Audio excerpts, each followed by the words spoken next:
अब हम लोग सीखेंगे उत्तल दर्पण में बनने वाले प्रतिबिंब का किरण आरेख खींचने के लिए। चलिए शुरू करते हैं। और इससे पहले मैं आप लोगों को बताया था अवतल दर्पण में बनने वाले प्रतिबिंब का किरण आरेख खींचने के लिए, और जितना भी मैं बताया था उतना काफी है। सभी को आप प्रैक्टिस करते रहिएगा। आज हम लोग सीखेंगे उत्तल दर्पण में बनने वाले प्रतिबिंब का किरण आरेख खींचने के लिए। चलिए शुरू करते हैं। जब भी आप उत्तल दर्पण में बनने वाले प्रतिबिंब का किरण आरेख खींचेंगे तो उत्तल दर्पण आप कैसे लेंगे समझने का प्रयास कीजिए। अगर आप इस तरीके से ले लिए, अंदर में पेंट करेंगे तो उत्तल दर्पण तो बन जाएगा, लेकिन आपको इस तरीके से नहीं लेना है। आपको लेना है इस तरीके से। मैं इसको मिटा लेता हूं। एक बार अच्छा से सीखिए, समझिए, फिर कभी कोई दिक्कत नहीं होगा। और इसमें ज्यादा नहीं, आपको एक ही पूछा जाएगा, यानी कि आपसे एक ही कंडीशन है जो कि पूछा जाएगा किरण आरेख बनाने के लिए। तो सबसे पहले आपको क्या करना है, उत्तल दर्पण आपको बना लेना है। तो किस तरीके बनाना है, इस तरीके से बना लेना है। अंदर में पेंट करेंगे तब उत्तल दर्पण बनेगा। अगर बाहर में पेंट करेंगे यानी कि उठा हुआ भाग में पेंट करेंगे तो अवतल दर्पण बन जाएगा, और धसा हुआ यानी कि अंदर में पेंट करेंगे तो उत्तल दर्पण बनेगा। क्लियर है ना? तो यहां पर सभी को क्लियर होना चाहिए। ये उत्तल दर्पण बन के तैयार हो चुका है। अगर इसका नाम देना चाहेंगे तो नाम आप दे सकते हैं, जैसे यहां पर ए, यहां पर बी लिख दीजिए, है ना? तो अब हम लोग क्या करेंगे, मुख्य अक्ष इस तरीके से आपको दोनों तरफ बना देना है, ठीक है। और एक चीज आपको समझना है, जैसे वृत्त के बारे में आप लोग जानते होंगे, वृत्त का एक केंद्र होता है। उसी तरीके से अगर इसको आप पूरा इस तरीके से एक चक्कर कर दें तो क्या होगा, बीच में सेंटर होगा, केंद्र होगा। तो उसी तरीके से इसका भी केंद्र है, जिसको वक्रता केंद्र कहा जाता है, वक्रता केंद्र। और यहां पर P है, ध्रुव और वक्रता केंद्र के बीच में क्या है, एक F होता है, यानी कि फोकस होता है। और इधर में क्या है, इधर में लास्ट में अनंत है, ठीक है। अब हम लोग मात्र और मात्र उत्तल दर्पण में एक कंडीशन का ही किरण आरेख खींचेंगे, और वही आपसे पूछा जा सकता है। ज्यादातर अवतल दर्पण का पूछा जाता है, लेकिन अगर उत्तल दर्पण में बनने वाले प्रतिबिंब का किरण आरेख खींचने के लिए कहा जाता है तो मात्र और मात्र एक ही कंडीशन है जो कि आपसे पूछा जा सकता है, और वो है ध्रुव और अनंत के बीच अगर किसी वस्तु को रखेंगे तो प्रतिबिंब बनने का किरण आरेख खींचे, ठीक है। लेकिन इसमें आपको याद करना है ऑब्जेक्टिव के लिए या एक वर्ड में लिखने के लिए। अगर किसी वस्तु को ध्रुव में रखेंगे, उत्तल दर्पण में अगर ध्रुव में रखेंगे तो उसका प्रतिबिंब ध्रुव पर ही बनेगा और वस्तु के बराबर बनेगा, ठीक है। अगर अनंत में रखेंगे तो फोकस में बनेगा। उत्तल दर्पण में या अवतल दर्पण हो, अगर अनंत में वस्तु को रखेंगे तो उसका प्रतिबिंब फोकस में बनता है। याद रखिएगा, दोनों के लिए, उत्तल दर्पण और अवतल दर्पण दोनों के लिए। लेकिन एक चीज आपको याद रखना है, उत्तल दर्पण में हमेशा सीधा प्रतिबिंब बनता है, और मैं बताया था जहां पर सीधा बनेगा वहां पर आभासी होगा, और आभासी को काल्पनिक भी कहा जाता है। तो कंफ्यूजन नहीं होना चाहिए, कहीं पर लिखा हुआ रहेगा काल्पनिक, कहीं पर लिखा हुआ रहेगा आभासी, ठीक है। तो उत्तल दर्पण में हमेशा सीधा प्रतिबिंब बनता है और आभासी प्रतिबिंब बनता है, याद रखिएगा। तब हम लोग क्या करेंगे, अनंत, इधर में क्या है अनंत, और यहां पर ध्रुव यानी कि P। तो अनंत और ध्रुव के बीच में रखना है, ठीक है। तो मैंने यहां पर रख दिया। ये क्या है, ऑब्जेक्ट यानी कि वस्तु। मैंने 3 नियम आप लोगों को बताया था किरण आरेख खींचने के लिए। 3 नियम को फॉलो करना है, यानी कि 3 में से किसी 2 को यूज करते हैं, ठीक है। तो पहला, मुख्य अक्ष के समांतर एक प्रकाश की किरण वस्तु से निकलकर दर्पण पर आती है तो टकराने के बाद फोकस से चली जाती है ना। अब यहां पर समझिएगा, ये प्रकाश की किरण दर्पण पर तो गया, लेकिन टकराने के बाद इधर तो फोकस नहीं है कि टकराने के बाद इधर से चला जाएगा। तब यहां पर क्या होगा, यहां पर फोकस से आते हुए जाते हुए प्रतीत हो रहा है, रियल में नहीं जा रहा है ना। अब इसको हम लोग इधर में कर देंगे, यानी कि इधर रिटर्न हो गया, इधर से गया और इधर रिटर्न हो गया। ठीक है, एक और लेना है।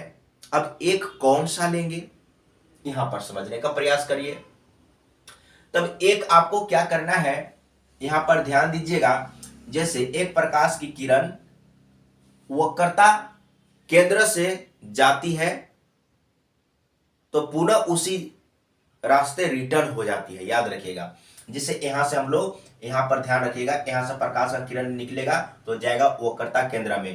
तो यहां पर हम लोग इस तरीके से लेंगे, इस तरीके से ले लिए, लेकिन वक्रता केंद्र से जा रहा है ऐसा प्रतीत हो रहा है, रियल में नहीं जा रहा है।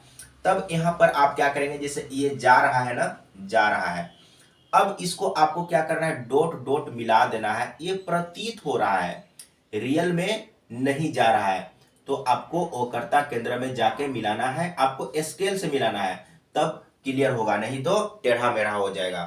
ठीक है, तब ये क्या हुआ, जब वक्रता केंद्र से होते हुए दर्पण पर जाती है प्रकाश की किरण तो उसी दिशा में रिटर्न हो जाता है, तो ये रिटर्न हो जाएगा, है ना, रिटर्न हो जाएगा। इसीलिए आपको इधर से जाने का डायरेक्शन और इधर से रिटर्न होने का डायरेक्शन देना है। और पहला वाला में इधर से जा रहा था, है ना, इधर से जा रहा था, टकराने के बाद इधर चला गया, तो ये फोकस से गुजर रहा है, प्रतीत हो रहा है कि फोकस से गुजर रहा है। तो अब ये दोनों जहां पर कटा है, टच किया है, वहीं पर प्रतिबिंब बनेगा, यानी कि इमेज बनेगा। यहां पर इमेज बना है, यही है जो कि आपसे पूछा जाएगा। यानी कि उत्तल दर्पण में किसी वस्तु को अनंत और ध्रुव पर रखा गया है, प्रतिबिंब बनने का किरण आरेख खींचिए, इस तरीके से आपसे प्रश्न पूछा जाएगा। और प्रकृति के बारे में अगर पूछा जाएगा कि प्रकृति को भी लिखिए, तो आपको क्या करना है, पहला नंबर में क्या लिखेंगे, सीधा है ना, तो सीधा लिख दीजिए, सीधा प्रतिबिंब बना है। दूसरा नंबर में कैसा बना है, तो वस्तु से छोटा, देखने में ही क्लियर है, वस्तु से कैसा है, छोटा है, तो मैं यहां पर लिख देता हूं छोटा।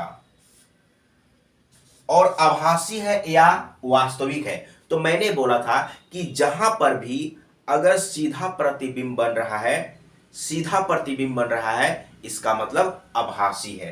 तो यहां पर आपको लिख देना है आभासी। आभासी को आप काल्पनिक भी लिख सकते हैं, आभासी के जगह में काल्पनिक भी लिख सकते हैं, ठीक है ना। तो क्लियर हो चुका होगा, अगर कहीं पर डाउट हो तो जरूर कमेंट में लिख के बताइएगा। और इसी तरीके से आपको प्रैक्टिस करना है, इतना प्रैक्टिस करिए, इतना प्रैक्टिस करिए कि कोई कंफ्यूजन ना रहे और एग्जाम में आपको बहुत ही अच्छा तरीके से बनाना है, डाउट में नहीं रहना है। इसके बाद मैं और कुछ आप लोगों को समझाऊंगा, और सबसे पहले मैं इसको अब मिटा लेता हूं, उसके बाद मैं आगे आप लोगों को बताऊंगा। अब यहां पर आप लोगों को समझना है, जब हम लोग न्यूमेरिकल बनाएंगे, यानी कि सॉल्व करेंगे, जो मैथमेटिक्स टाइप का जो प्रश्न होता है उसको सॉल्व करेंगे, तो वहां पर आप लोगों को प्लस और माइनस के बारे में आपको समझना होगा, किधर आपको प्लस में लेना है और किधर माइनस में लेना है, ये आपको समझना होगा, याद रखिएगा। तो उत्तल दर्पण हो या अवतल दर्पण हो, मैं यहां पर अवतल दर्पण का एग्जाम्पल लिया है, ठीक है। यहां से यानी कि ध्रुव से इधर का जो डिस्टेंस होगा वो निगेटिव होगा, यहां पर मैं लिख देता हूं,